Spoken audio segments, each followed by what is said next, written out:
We are the laws of Sefer Carbonas, the book of offerings, the laws of Paschal Lamb offering, and we're actually chapter 6. Now we're doing Pesach Sheni, the second Passover, right? Which is the opportunity when you miss the opportunity of the first Passover, you have a second chance to bring an offering on the 14th of the second month, the month of Iyar, the Paschal Lamb offering. So,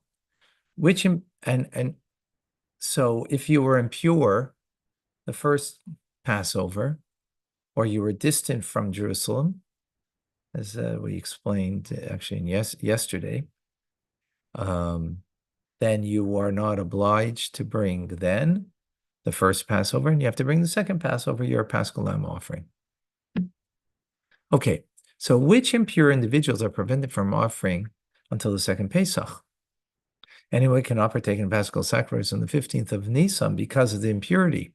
Example, Zavim, Zavis, Nidais, women impure because of childbirth. So, Zavim and Zavis, men and women that have a unusual emission. Nidais, a woman who is in menstrual cycle. Right, because men and women are both obliged to be part of the Paschal Lamb offering. Women impure because of childbirth, and those who are intimate with the woman in a nida state, meaning the woman herself because she's in a nida state, but the man who had relations with a woman who was in a nida state. By contrast, those who are impure because they touched an animal corpse, a dead crawling animal, and the like, on the day of the 14th of Nisan, should immerse themselves in the Paschal sacrifice, should be sacrificed on their behalf after they immerse themselves. In the evening, when the day of their impurity is concluded, they may partake of the Paschal sacrifice. So, when you come in contact with an animal corpse, you're only impure that day. Right? You're only impure that day, which means you go to the mikvah, let's say you touch that, a dead rodent on the street. You go to the mikvah, then by evening, when you have to eat the Paschal Lamb offering, you're able to eat it because night comes and you are considered pure. So that person would not be considered impure. When the seventh-day purification process of one who is impure because of contact with a human corpse falls on the 14th Nisan. So that doesn't now the question is, if you come in contact with a human corpse, right? You're in the same room, that's oil, right? Or you touched or a corpse, a human body, right? Not like then it's a 7-day process, right? What if the seventh day falls out on the 14th? So even though he has immersed himself in and had the ashes of red heifer, because you need the ashes of red heifer on the 3rd day and the 7th day to be sprinkled, right, in that process to become purified. So even though you had that upon him, and thus he is fit to partake of sacrament foods in the evening, this Paschal sacrifice should not be slaughtered for him. It shouldn't be sacrificed for him. Even though that evening he will become pure. His offerings were postponed until the second Pesach. This is derived, because it's a unique thing in the verse, it says is derived from the verse, and the men who were impure because of a human corpse and were not able to offer a Paschal sacrifice on that day. So according to oral tradition, it was taught that they occurred on the 7th day of the purification process. This is what they are asking. Should a Paschal sacrifice be slaughtered for them, and they would partake of it on the evening? I should explain to them that they should not be slaughtered for them, right? Because the verse says that the one who's impure because they came in contact with a human corpse, so they're not able to offer the sacrifice, right? So it's a unique verse that comes to teach us this. When does the above apply? When one became impure because of one of the types of impurity for which a Nazarite would be required to shave.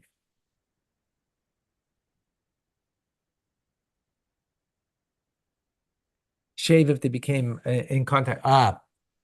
Right. In other words, a Nazarite who has to keep at least 30 days of not becoming impure, not drinking wine, and not becoming impure, touching a human or coming in contact with a human corpse. So if they did, they have to shave and restart their whole process, right?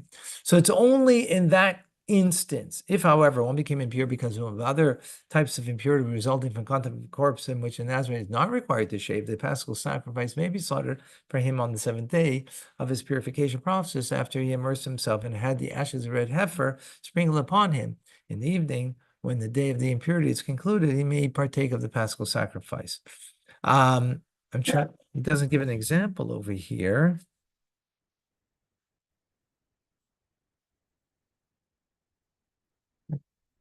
I think that might be like if you became impure because you were,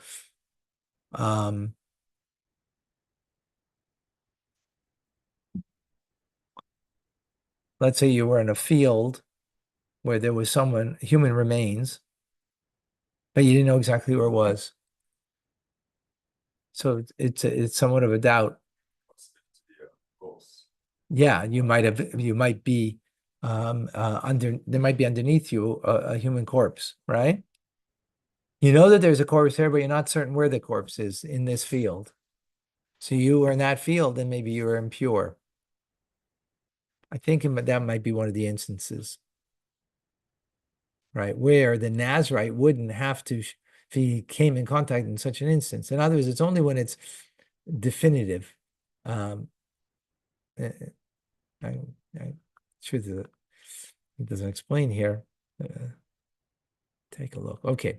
When Azov experiences two discharges, a man who has two discharges that are not a seminal discharge, a regular seminal discharge, and then counts 7 clean days and immerses on the seventh day of the Paschal sacrifice, may be sacrificed on his behalf, may partake of it in the evening. If he experiences of discharge after the blood was cast on the altar, he's exempt from bringing the second Paschal sacrifice. So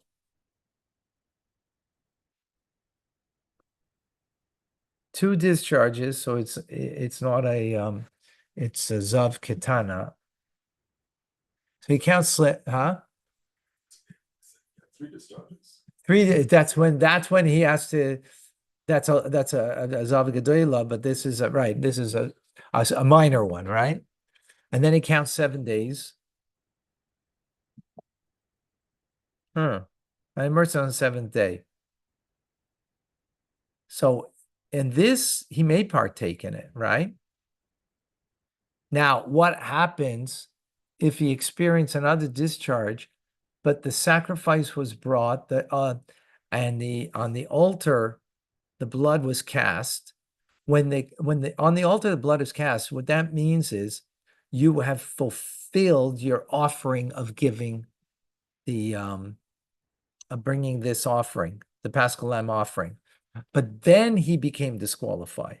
The fact that there was a moment for him to be able to eat the meat from the Paschal Lamb offering, even though now he became impure, so he can't eat from it, but there was the potential for him. He is exempt from bringing a second Paschal offering. In other words, he's fulfilled the command, which is a little paradoxical because he can't eat from it, but yet he fulfills. Similarly, a woman who is watching a day because of discharge of a previous day may immerse on the day she is watching, as explained in the laws of forbidden relations. The Paschal sacrifice may be sought on her behalf, and she may take of it in the evening. If she experiences a uterine bleeding after the blood of Paschal sacrifice is cast on the altar, she's exempt from bringing the second Paschal sacrifice. So here's the same idea, but a woman who has a discharge, right? And she went to the mikvah and everything is good. Then she has, after the blood was put on the altar from the Paschal Lamb offering, so it means that the sacrifice was done, in completion. She's fulfilled her obligation in the offering. Then she experiences uterine bleeding. She doesn't have to bring a second time. In other words, she's done her part. Similar as in the man's issue of there. Paschal sacrifice in Maine is not slaughtered on behalf of a woman who is impure because of menstrual bleeding on her seventh day of impurity, for she may not immerse herself until the night of the eighth day. So this is a bit different, right? Because in all the other instances, you went to the mikveh during the day and you only become purified at night. The problem is when it's a menstrual cycle, you don't go to the mikveh during the day, you go at night.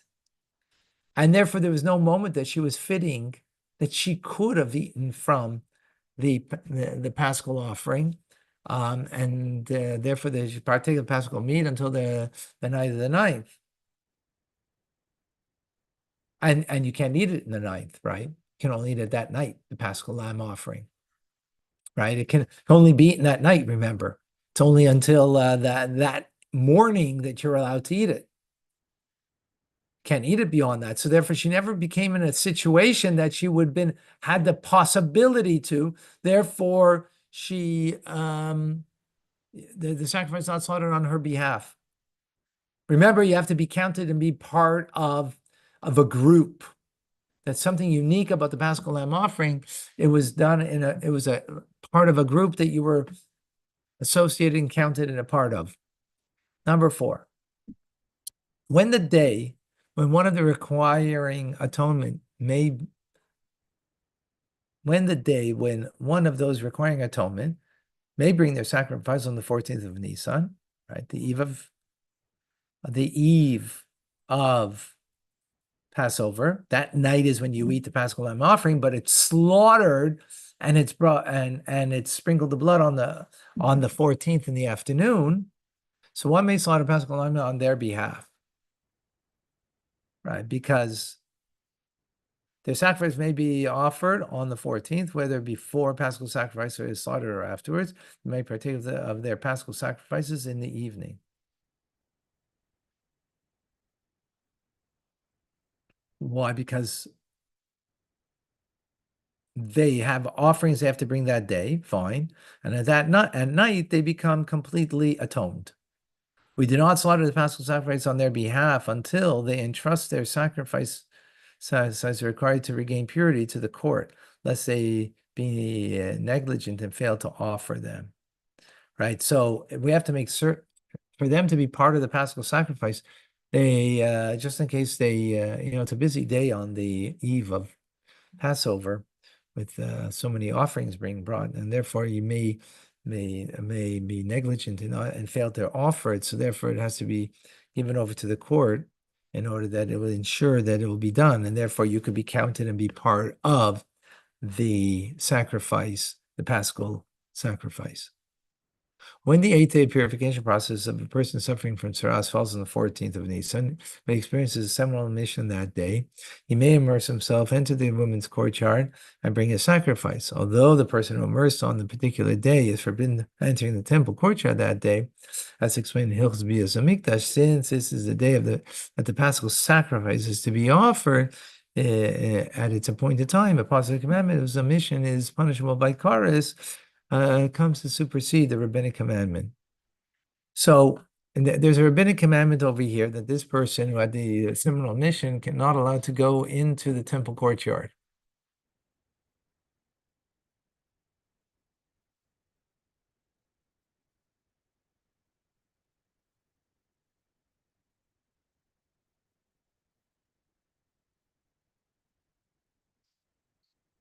Sorry, 1 second. So he can come into the women's courtyard and bring a sacrifice. Sorry. He can go into the temple courtyard, but he can go into the women's courtyard, even though he shouldn't be able to go there because he of a seminal mission. But here we have two competing things. The reason why you can't go into the women's courtyard is a rabbinic law. If someone had a seminal mission, biblical laws, you can't go into the temple courtyard. That's biblical law. Rabbinic law, which is like a gate, a fence around the law, right, is to remove you even further so you won't mistakenly come into the temple courtyard. But that's only rabbinic law. So that's overridden because not to bring it's a positive commandment to bring a Paschal lamb offering that if you don't, it's punishable by premature death by the hands of heaven. So that takes precedence over the rabbinic law, and therefore he can bring his sacrifice into the woman's courtyard on the 8th day when he needs to bring that for tsaras. Tsaras is a skin disease. All different, like nuance in the law over here. Very interesting. Okay, when the 7th day of a purification process of one who became impure due to contact with a human corpse falls on Shabbos. So 7th day purification process, right? He became impure, contact with a human corpse. But it falls on Shabbos. The ashes are not sprinkled upon him until the following day. Shabbos does not supersede, the red heifer sprinkling does not supersede Shabbos. You have to do it the following day. Even if 7th day falls on the 13th of Nisan, which is Shabbos, the sprinkling ashes should be postponed until the 14th. The ashes should be sprinkled upon him, but the Paschal sacrifice should not be slaughtered on his behalf, as we explained. Right, because there was a special verse for that. It said his offering is postponed, and he brings a second Paschal sacrifice. Right. One might argue the prohibition against sprinkling the ashes on Shabbos is considered as a shvuas, rabbinic law. It's not biblical law. And the failure to bring a Paschal sacrifice is punishable by karas. The argument we just made before, the previous halacha, right? How then can the sage as a whole the prohibition and face of prohibition punishable by karas? So why would they keep the rabbinic law of not sprinkling on Shabbos? So in resolution, it can be explained that the day on which he is forbidden to have the ashes sprinkled upon him is not the time when the sacrifice punishable by karas is obligated to be brought. Therefore, is upheld in the words is instituted, even though the matter will lead to having to stand in a place punishable by karas. Interesting. It's only if when we pushed it aside previously is because at the same time, two things came to happen. On the 14th was the mitzvah of being counted with the Paschal lamb offering and the emission, the seminal emission, right? So we pushed that aside that you can go to the women's courtyard and bring your sacrifice for the tsaras. Fine. But over here, it fell on the 13th. At that time, there was no obligation to bring a Paschal lamb offering. So the two didn't occur at the same time. What occurred on the 13th was Shabbos. Shabbos you can't sprinkle. Okay, the following day will mean now because of that. Now you sprinkle. It's he cannot be counted. Okay, so he won't. He'll have to bring the second Passover. Yeah, he'll have to bring the second Passover. Fine. Very nuanced. When an uncircumcised Jew circumcises on the day before Pesach, Paschal sacrifice may be slaughtered on his behalf after circumcision, right? Because you can't be uncircumcised to be part of the Paschal lamb offering. Okay, so he got circumcised on that day, so he can be counted now. The Paschal sacrifice should not, by contrast, be slaughtered on behalf of a convert who converted on the 14th of Nisan, circumcised himself and immersed in the mikvah, for he may not partake of the sacrifice in the evening. He is like the one who departs from the grave, who requires 7 impure days of purification and then become pure. This is decreed lest the convert become impure due to contact with a corpse in the following year on the 14th of Nisan, immerse himself and seek the 14th of Nisan and immerse himself and seek for I take a Paschal sacrifice. And even saying last year, Jesus did this for me when I circumcised was immersed and partook of the Paschal sacrifice in the evening.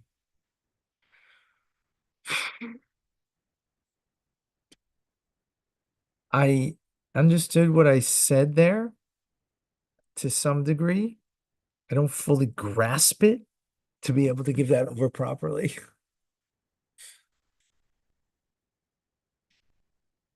Behold, the decree of the rabbinic origin and the failure to bring the Paschal sacrifice is punishable by karas. How could the sages uphold that prohibition in the face of a prohibition punishable by karas on the day of the sacrifice, which is the 14th of Nisan? The rationale is that the convert is obligated to observe the mitzvahs until he circumcises himself and immerses himself in the mikvah.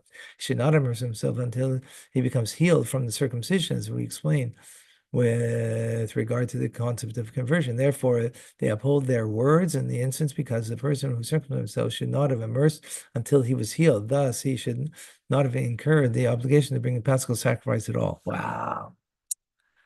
So, whole thing over here, which I will not be able to give this over properly.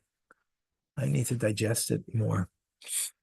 Point is, a convert, if he circumcised on the 14th and he went to the mikvah on the 14th, he shouldn't do that because you have to heal yourself first. So, therefore, if he would have healed himself first and done properly, he would not have been obligated that day to bring a Paschal lamb offering. He circumcised himself on the 14th. He wouldn't go to the mikvah till a few days later when he healed himself. Then he would go to the mikvah, but then he wouldn't have been obliged to bring the sacrifice. He'd only have to bring it Pesach Sheni. Well, that was yesterday. Pesach Sheni. He wouldn't be obliged then. The fact that he did that, it was not appropriate to do that, and therefore the sages didn't want to change that around, and they allow them to be able to take from the Paschal lamb offering that evening. But that was based on a whatever. Yeah. Okay, number 8. If a person came through a base of pras, that was mentioned before. Base of pras is a land that there is a corpse buried there, but you're not exactly certain where, right? So you proceed and sift. He should not, if he did not find a bone and did not contract impurity, should slaughter and partake of Paschal sacrifice, even though he walked in the base of pras. Rationale is that the impurity of base of pras is rabbinic institutions that we explained in Chostumas Mace. The sages did not uphold their decree in the face of obligation punishment by karas, so we explained. Similarly, the base of pras that was trod upon is pure and regarding the bringing of the Paschal sacrifice. So, base of pras where there is a corpse on this property, and he went on it accidentally, right?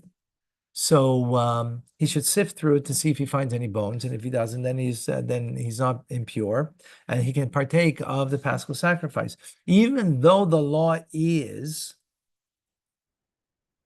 because you were on that property, you are impure, but that's only rabbinic. That doesn't supersede the biblical law that a positive commandment that you have to be part of the Paschal lamb offering, and if you don't, it's punishable by premature death of kares, being cut off, and therefore that's not superseded by the fact that you're in the base of pras, and especially because you checked and you were okay. Okay.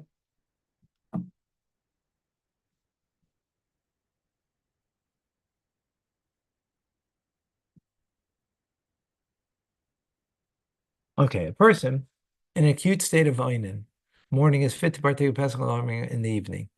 So this is a person who had a close relative, father, mother, wife, brother, sister, son, daughter. 7, right? The 7 people that you are obliged to be an Einin. Einin means acute stage of mourning, the day that they die, and that day they're buried. Okay? So they can partake of the Paschal lamb offering. The rationale is that the restriction of Ve'aninos at night are rabbinic in origin, because it's only during the day that's a biblical law that you are in this state of being, right? And therefore I'm not obliged in the mitzvahs. But at nighttime, it's only rabbinic, and that doesn't supersede and not uphold the decree in the face of obligation punishable by kares. Instead, the Paschal sacrifice should be slaughtered on his behalf, so he can be part of it. He must immerse afterwards to partake of it. The immersion is necessary so that he makes a distinction from the state of Ve'aninos and does not divert his attention. When does the above apply? When the deceased for whom he must mourn passes away after midday on the 14th, and thus he was already obligated to bring a Paschal sacrifice. Right, when midday comes on the 14th, you have an obligation to bring a Paschal sacrifice, right? So it falls upon you the obligation. Now that you have the obligation, what does that mean? Now the next, one of the 7 closest relatives passed away. Doesn't matter. You had an obligation. So you will be counted up in that, in the Paschal lamb offering, because at nighttime, you will not be an oinen, biblically, right? Now, but if, however, the deceased passed away before midday, the Paschal sacrifice should not be sought on his behalf, right? Instead, his offering is supposed to run to second Pesach. If, however, the Paschal sacrifice was slaughtered on his behalf and the blood poured in the altar, he should immerse himself and partake of it in the evening. Why? Because before midday, you don't have an obligation for a Paschal lamb offering. But what did you, it's a very, Torah, biblical law is like, what is the reality? What is the fact? Rabbinic law is more of a consequence of reality, not what is reality, right? So what's reality before midday on the 14th? What's reality? You're anointed. You're anointed. You have a relative, so you have that obligation, right? Do you have an obligation before midday for Paschal lamb offering? No, because it only begins at midday. But your relative passed away before midday. So you became this status of oinen to the exclusion now, because you can't now include the Paschal offering, because you were never obligated with it. If it was after midday, the obligation already fell upon you. So you can't push away that obligation. But if the obligation never fell upon you, so then it's pushed away. And therefore you will bring the second Passover. However, interesting, if it was slaughtered on your behalf and the blood was poured on the altar already, meaning it was done properly, then immerse yourself and partake in that in it. What's the rationale there? Not clear. Say anything there? Did it say anything there? No. Interesting. If the deceased relative passed away on the 13th of Nisan and was buried on the 14th, the following day, on the day of burial, he must observe a Ninus according to rabbinic decree, and that decree does not encompass the night following the 14th. Therefore, one may slaughter the Paschal sacrifice on his behalf, should immerse and partake of it, and the other sacrifices in the evening. The day when one hears a close relative's death, and the day, okay, now the day when one hears of a close relative's death, and the day when one gathers the bones of one's dead is equivalent to the day of burial. Therefore, if one had the bones of his dead to gather on the 14th, or heard that the close relative died, the Paschal sacrifice may be slaughtered on his behalf. He immerses himself and may partake of the Paschal food that evening. Okay, I can't continue. Phew, heavy duty stuff. All right, folks. God bless you all. Thank you. Thank you, Rabbi. Have a good day, everyone.